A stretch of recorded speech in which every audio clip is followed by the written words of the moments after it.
मैं आपको अपने थोड़े से अपने बारे में बताना चाहूंगा। आप में से कुछ नए लोग होंगे जो शायद नहीं जानते हो। मैंने अपना कैरियर शुरू किया था वर्ल्ड की लार्जेस्ट फार्मास्यूटिकल कंपनी फाइजर के साथ। वहां पे 12 साल लगभग काम किया। कंपनीज को कैसे चलाया जाता है वो एक्सपर्टीज जो है मैंने वहां से लिया। एक चीज का ज्ञान वहां पे हो गया था कि कोई भी व्यक्ति कभी कंपनी से बड़ा नहीं हो सकता। कंपनी को उस प्रकार से बनाओ ताकि कंपनी कंटिन्यूअसली ग्रो करती रहे, और जब फाउंडर्स इस दुनिया से चले भी जाए तब भी जाके वो कंपनी अगर ग्रो करती रहे और लोगों की जिंदगियां बदलते रहे, उस प्रकार की कंपनी बननी चाहिए। राइट? ट्रेनिंग मेरा एक पैशन था। तो जब इंडिया में नेटवर्क मार्केटिंग शुरू हुई तो एक कंपनी में एज ए ट्रेनिंग मैनेजर मैं गया, और लगभग साल सवा साल के बाद ही, I don't remember the period now, मैं उनका head of sales and marketing बन गया। उस कंपनी को 0 to 150 करोड़ के आसपास लेके गए, along with the entire team जो हमने क्रिएट की। आई लेफ्ट दैट कंपनी, एक और कंपनी में वाइस प्रेसिडेंट गया। साल 1.5 साल के बाद उस कंपनी को भी छोड़ा। Then I joined a company in Malaysia, Kuala Lumpur में, जो उस टाइम पे 2002 के अंदर मलेशिया सिंगापुर बने में नंबर 1 नेटवर्क मार्केटिंग कंपनी थी। वहां पे कुछ समय रहा। वहां पे नेटवर्क मार्केटिंग के पोटेंशियल को देखा कि इसकी पावर क्या है। मैंने ऐसे लोगों से मिला जो 10 साल पहले ट्रक ड्राइवर थे और 10 साल के बाद उनकी पर मंथ की आमदनी 1.5 करोड़ रुपया पर मंथ थी। मैंने उस इंडस्ट्री के अंदर देखा जो लोग इंजीनियर्स थे, जिन्होंने एमबीए किया हुआ था, मल्टीनेशनल के अंदर चीफ इंजीनियर थे, उन्होंने अपनी नौकरी छोड़ के फुल टाइम डायरेक्ट सेलिंग कर रहे थे। और ऐसे बहुत लोगों से मिला जिनकी आमदनी महीने में 35 लाख रुपए से लेकर 75 लाख रुपया थी।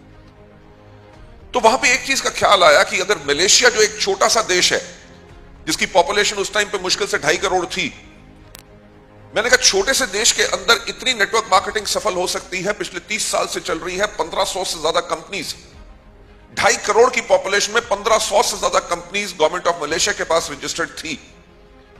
और इंडिया में गेम क्या चल रहा था कि कंपनी खोलो, कंपनी बंद करो, कंपनी खोलो, कंपनी बंद करो। लीडर्स करते क्या थे, एक कंपनी से लेकर दूसरी कंपनी में जंपिंग गेम ही चलती रहती थी। तो एक ख्याल आया कि कंपनी खोलो और बंद करो का खेल जो चल रहा है वो इसलिए चल रहा है क्योंकि कंपनीज की मैनेजमेंट के पास वो एक्सपर्टीज नहीं है कि कंपनी कैसे चलाओ। दूसरा, जो लीडरशिप है वो एक कंपनी से दूसरी कंपनी में इसलिए जा रही है क्योंकि उन कंपनी के अंदर स्टेबिलिटी नहीं मिल रही, because the management is not good. Management experiment करती थी बाकी कंपनियों में, लोगों की जिंदगी के साथ खिलवाड़ होता था, लोगों को स्टेबिलिटी नहीं मिलती थी। तो जो मलेशिया की कंपनी थी उसका हमने 2003 के अंदर इंडिया में ऑपरेशन शुरू किए। 2004 में उनको भी छोड़ दिया। मैं जो हमेशा कहता हूं कि सब कंपनियां बेहतर थी, सिर्फ मेरे सोचने का तरीका अलग था। राइट? मेरा हमेशा एक सोच रहती थी कि किसी भी कंपनी को अगर कोई बड़ा बनाता है तो उस कंपनी के डिस्ट्रीब्यूटर्स जो हैं वो उस कंपनी को बड़ा बनाते हैं। राइट? किसी भी कंपनी की मैनेजमेंट का काम क्या होता है कि अपने लोगों को बेहतरीन सर्विसेज दो। लेडीज एंड जेंटलमैन, आज के दिन पे दुनिया जो है सिर्फ एक चीज के ऊपर चलती है जिसको कहते हैं सर्विस।